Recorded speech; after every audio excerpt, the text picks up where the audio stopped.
dusoza reka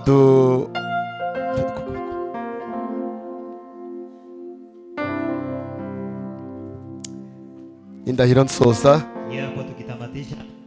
jewe Revera Irihose Joseph, mimi Reverend Irihose Joseph, kubasha mpabwa n'Imana n'itorero Jerusalem, ambayo napewa na Mungu na kanisa ya Jerusalem, tangaje ku mugaragaro ko Mandela Claude ko atakiri umuhungu, siyo kijana tena, Murekatete ko atakiri umukobwa, ahubwo wabaye umugabo n'umugore, wamekuwa bibi na bwana. Tubirahiye mu mazina atatu, tunayapa izina rya Data, jina la Baba, n'iry'Umwana, jina la Mwana, n'iry'Umwuka Wera.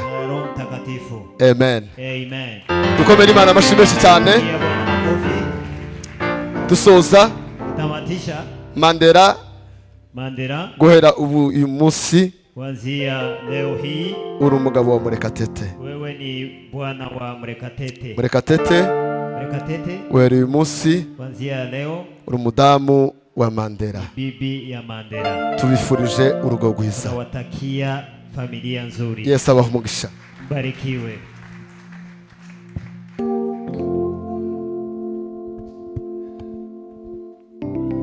Reka dukomere ijambo ry'Imana amashyi. Napigia neno la Mungu makofi.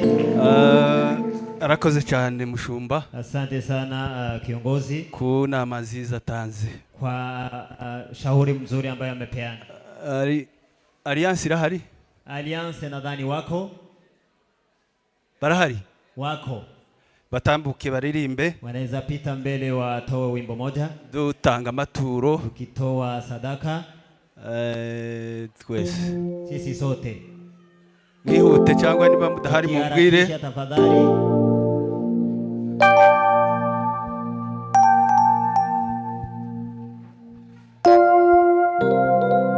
Wazani bitunga boheze, dikoni wanaweza wapea vitunga,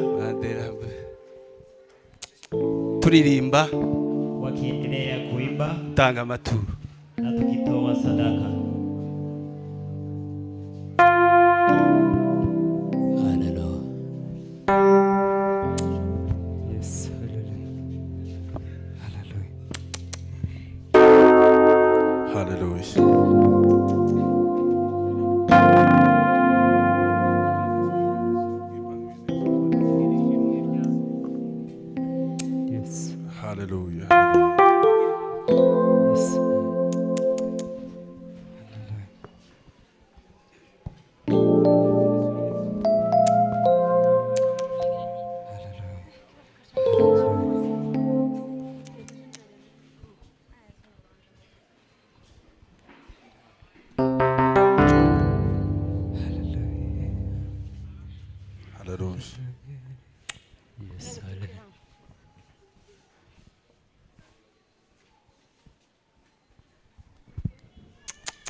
Akira ishimwe ryanjye